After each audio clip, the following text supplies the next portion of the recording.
ಯಡಿಯೂರಪ್ಪನವರ ಸಾಧನೆ ಬಹುಶಃ ಈ ರಾಜ್ಯ ಕಂಡಂಥ ಒಂದು ರೈತ ಹೋರಾಟಗಾರರು ಕೊಟ್ಟ ಮಾತಿನಂತೆ ನಡ್ಕೊಳ್ಳೋವಂಥವ್ರು ಭಾಳ ಅಪರೂಪ ರಾಜಕಾರಣದಲ್ಲಿ. ಏನಾದರೂ ಒಂದು ವೇಳೆ ರಾಜಕಾರಣದಲ್ಲಿ ಕೊಟ್ಟ ಮಾತಿನಂತೆ ನಡ್ಕೊಳ್ತಾರೆ, ನಂಬುದವ್ರನ್ನ ಕೈ ಬಿಡಲ್ಲ ಅನ್ನೋ ಒಂದು ಹೆಸರು ಯಾರಿಗನ್ನ ಇದ್ದರೆ ಆ ಮೊದಲನೇ ಸಾಲಿನಲ್ಲಿ ಯಡಿಯೂರಪ್ಪನವ್ರು ಇರ್ತಾರೆ.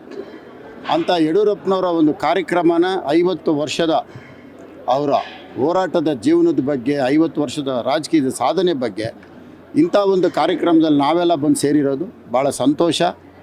ಇದನ್ನು ನೋಡೋವಂಥದ್ದೇ ನಮ್ಮ ಭಾರತೀಯ ಜನತಾ ಪಕ್ಷದ ಎಲ್ಲ ಕಾರ್ಯಕರ್ತರಿಗೂ ಸಹ ಒಂದು ಹಬ್ಬದ ವಾತಾವರಣ ಆಗಿದೆ. ಭಾಳ ಸಂತೋಷ.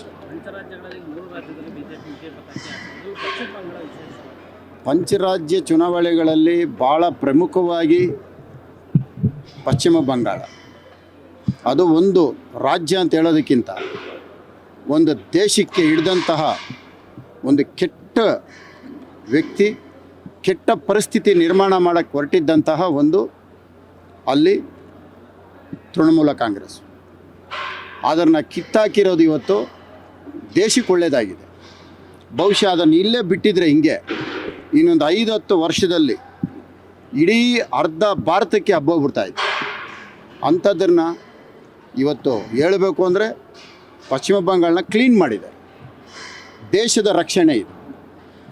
ದೇಶದ ಗಡಿ ಆಚೆ ಇರೋಂಥವ್ರನ್ನ ನಾವು ಏನು ಬೇಕಾದ್ರೂ ಮಾಡ್ಬೋದು, ಗಡಿ ಒಳಗಡೆ ಇರೋರನ್ನ ಏನೂ ಮಾಡೋಕ್ಕಾಗಲ್ಲ. ಆ ಗಡಿ ಒಳಗಡೆ ಕ್ಲೀನ್ ಮಾಡೋದು ತುಂಬ ಕಷ್ಟ. ಅಂಥ ಕೆಲಸನ ನರೇಂದ್ರ ಮೋದಿಯವರು, ಅಮಿತ್ ಶಾ ಅವರು ಎಲ್ಲರೂ ಸಹ ಸೇರಿ ಇದನ್ನು ಕ್ಲೀನ್ ಮಾಡಿದ್ದಾರೆ. ಮುಂದಕ್ಕೆ ಪಶ್ಚಿಮ ಬಂಗಾಳಕ್ಕೆ ಒಳ್ಳೆಯ ದಿನಗಳು ಬರುತ್ತೆ. ಕರ್ನಾಟಕದ ಬೈ ಎಲೆಕ್ಷನ್ನು ಸರ್ಕಾರ ಇದ್ದಾಗ ಸಾಮಾನ್ಯವಾಗಿ ನಾವು ಕಂಡಿರೋಂಗೆ ಉಪಚುನಾವಣೆಗಳು ಸರ್ಕಾರ ಯಾವುದಿರುತ್ತೋ ಅದ್ರ ಪರವಾಗಿರುತ್ತೆ.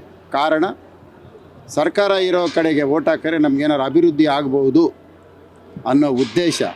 ಆಮೇಲೆ ಒಂದು ಬೈ ಎಲೆಕ್ಷನ್ ಗೆಲ್ಲಕ್ಕೆ ಬಹುಶಃ ಒಂದು ಮುಖ್ಯಮಂತ್ರಿಗಳು 10 ಸಾರಿ ಹೋಗಿರೋದು, ಕಾಂಗ್ರೆಸ್ ಪಕ್ಷದ ಅಧ್ಯಕ್ಷರು ಒಂದು 20 ಸಾರಿ ಹೋಗಿರೋದು, ಇಡೀ ಮಂತ್ರಿಮಂಡಲನೇ ಹೋಗಿ ಅಲ್ಲಿ ಕುಂತಿರೋದು.